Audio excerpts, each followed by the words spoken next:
Few battles in the ongoing culture are quite as volatile as the one relating to the trans community.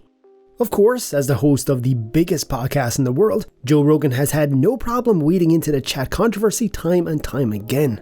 But when Rogan hosted right-wing political commentator and self-described theocratic fascist Matt Walsh in November of 2022, the LGBTQ community found itself with a surprising and perhaps unwelcome ally. Says over the last 5 years, there were at least 4,780 adolescents who started puberty blockers. Who cares what you believe? Facts don't care about your feelings, Matt Walsh. You know, if you're a doctor, you do have a basic understanding of male and female. You must. You wouldn't have been able to get through medical school if you don't.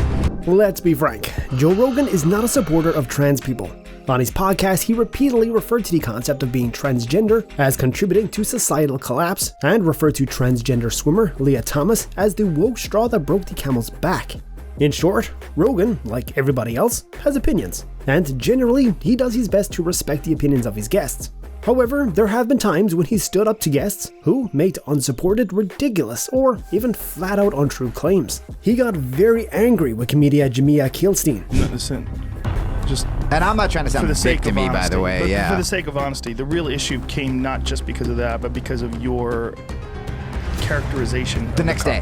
When he said being dead was preferable to being assaulted for many women.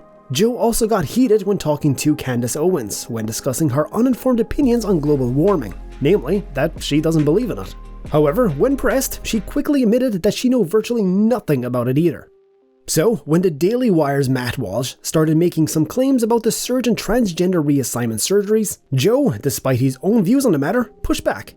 The conversation started out quite amicable, with Rogan complimenting Walsh on his controversial documentary film, What is a Woman?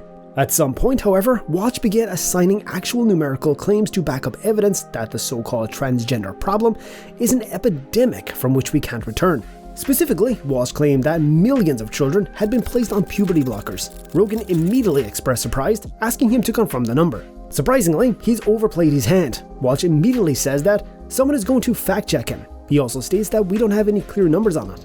Now, Rogan is not a professional interviewer, but has been at this long enough when someone is being disingenuous. Sensing this, Walsh qualifies his next statement with the phrase, "It's my guess."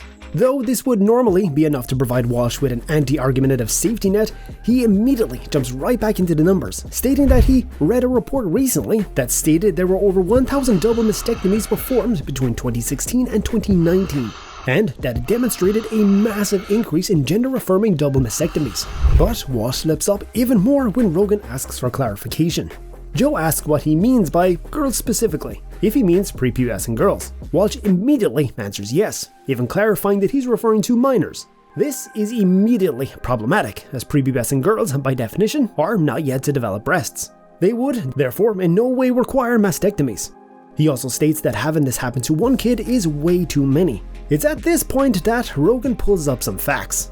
He reads a report stating that over the past 5 years, roughly 4,800 US adolescents started puberty blockers, also had a prior gender dysmorphia diagnosis. Are you talking about hormone blockers? Yeah. Millions of kids have been on hormone blockers? Really? I'm sure someone's going to fact check me on that, but my guess is that we're into the millions now at this point. Yeah, that would be my guess. It says over the last 5 years, there were at least 4,780 adolescents who started puberty blockers and had a prior gender dysphoria diagnosis. This says it's kind of undercounted, but that would be a big less than undercounting. 1,000 people a year. Yeah. Yeah, I mean, I would guess, hundreds of thousands at this, but I could be wrong. Million sounds great. Yeah, I could be wrong. Yeah. The Media Matters will have fun with that clip. Noting that Rogan doesn't feel any interest in going for the throat at this point. He clearly likes Walsh and agrees with him on quite a bit of the issue. However, he demonstrated a lot of courage in correcting Walsh's blatant lie live on air. As if realizing he's just called Walsh out in a truly embarrassing fashion, Rogan even offers up a consolation prize saying, "Millions sounds great." Million sounds great. Yeah.